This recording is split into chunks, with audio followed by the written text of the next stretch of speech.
हालात की मुनासबत से बस ये अर्ज करूंगा, इस वक्त सहाबा किराम रिज़वानुल्लाह ताला मजमाइन खासकर पाकिस्तान के सरजमीन पर एक बार फिर इंतहा दर्जे की मजलूमियत का शिकार है।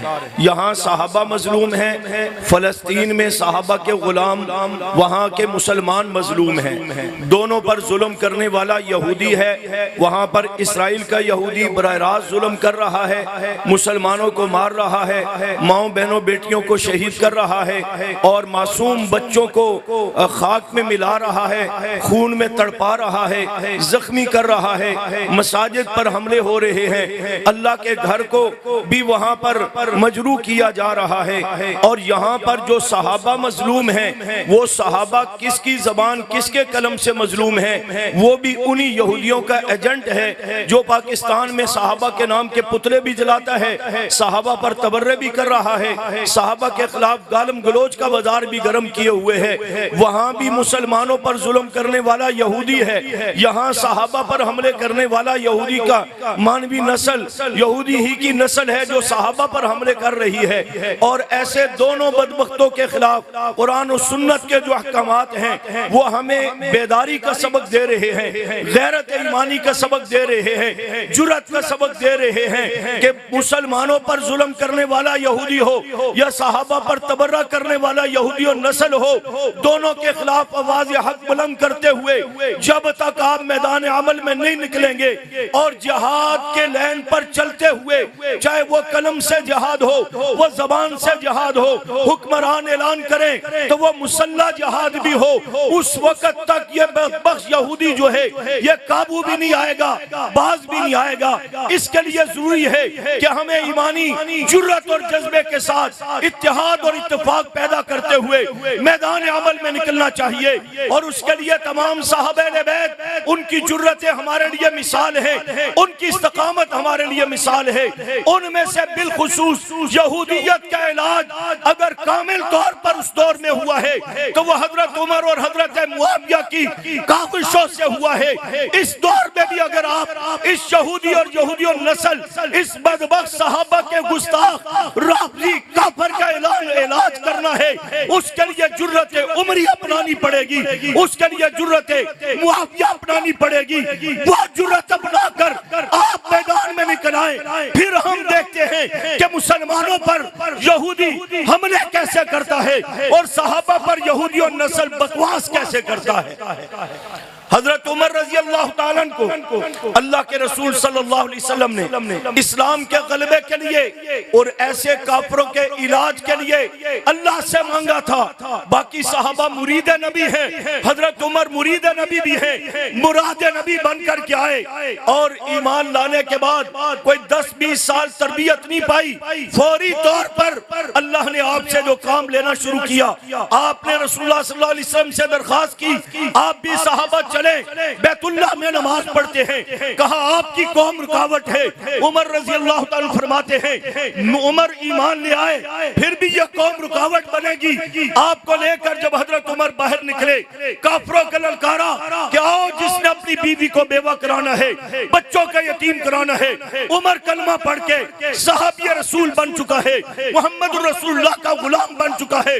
आओ उमर का सामना करो। ईमानदारी से बताओ कोई काफिर सामने आया? आपकी ललकार का जवाब किसी ने दिया? आप आहिस्ता बोल रहे हैं। हजरत उमर की ललकार का जवाब किसी ने दिया? कोई भी सामने नहीं आ सका। ये नहीं कि काफरों मुशरिकों में कोई पहलवान नहीं था, कोई बहादुर नहीं था, बड़े बड़े बेईमान बड़े बड़े फन्ने खान मौजूद थे, लेकिन उमर की ललकार का सामना कोई नहीं कर सका। मेरे आका सल्लल्लाहु अलैहि वसल्लम ने फरमाया था उमर जिस राह से तू गुजरता है शैतान वो रास्ता छोड़ जाता है। उस दौर में हकीकतन जहां से हजरत उमर गुजरते थे शैतान रास्ता छोड़ जाता था। आज उमर के नाम का रोब दबदबा 1400 साल के बाद भी मौजूद है कि बदख्वाबी है तो दाएं हाथ पर हजरत उमर का नाम लिख करके किबला रुख होकर सुन्नत के मुताबिक सो जाएं, शैतान ख्वाब में भी नहीं आएगा। उमर का नाम देखकर शैतान ख्वाब में भी नहीं आएगा। आपके पाकिस्तान में भी मैंने बहरीन में देखा, हर दूसरे तीसरे रोड और शाहराह का नाम उमर के नाम पर है। मैंने वहां के साथियों से पूछा इसकी वजह क्या है, कहा यहाँ 30% मुसलमान हैं और 70% अहले तशय्यो हैं। वो हर दूसरे दिन कोई ना कोई जुलूस निकालते हैं, माहौल खराब करते हैं, कानून रुकावट बनता है, मगर वो फिर भी बदमाशी करते हैं। आखिरी हरबा बहरीन की हुकूमत ये इस्तेमाल करती है, उस रोड का नाम हजरत उमर के नाम से मंसूब कर देती है। जब उमर का नाम आता है तो शैतान भाग जाया करता है।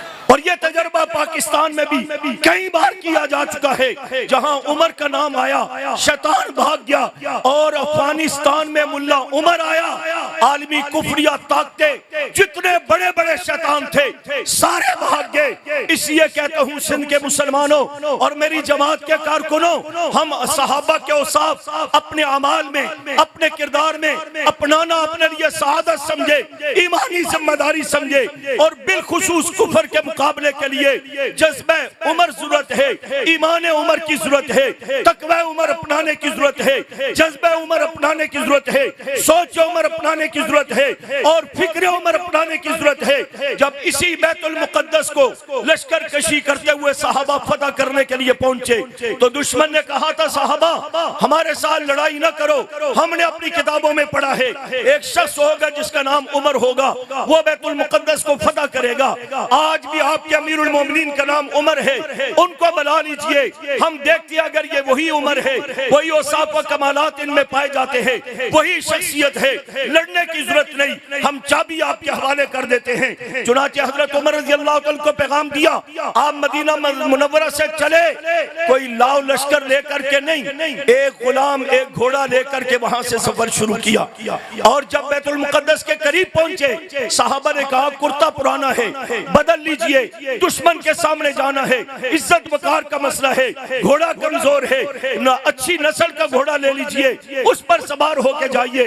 हजरत उमर ने फरमाया खबरदार, हमारे लिए जो इज्जत इस्लाम ने मुकर्रर की है हमारे लिए वही इज्जत है, उससे बढ़कर कोई इज्जत नहीं। और रास्ते में आते हुए कभी गुलाम सवार है, कभी हजरत उमर सवारी करते हैं। दुश्मन के सामने पहुंचे तो हजरत उमर पैदल चल रहे हैं, गुलाम सवार है।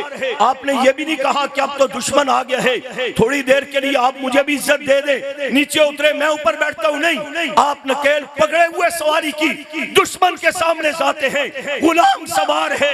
और दुश्मन ने भी हजरत उमर को 2-4 दिन अपने पास ठहर करके उनका उठना बैठना अखलाक और किरदार नहीं देखा, बल्कि लम्हा भर में उमर पर नजर पड़ी, सरापा अक़दस को देखा, उमर के चेहरा मुबारक को देखा, लिबास मुबारक को देखा, जलालत को देखा, जुर्रत को देखा, ईमान को देखा, तो साथ वाले को कोनी मार करके कहते हैं ये वही उमर है जिसका तज़किरा हमारी किताबों में है। कबल इससे कोई बात आगे बढ़े, जाओ ये बैतुल मुकद्दस की चाबी उमर के हवाले कर दे। मुसलमानों, एक उमर फाते बैतुल्लाह, बुनियादी तौर पर हकीकी तौर पर रसूलुल्लाह सल्लल्लाहु अलैहि वसल्लम फाते बैतुल्लाह है सन 8 हिजरी में, लेकिन इब्तिदा में हजरत उमर ने नमाज पढ़ाई।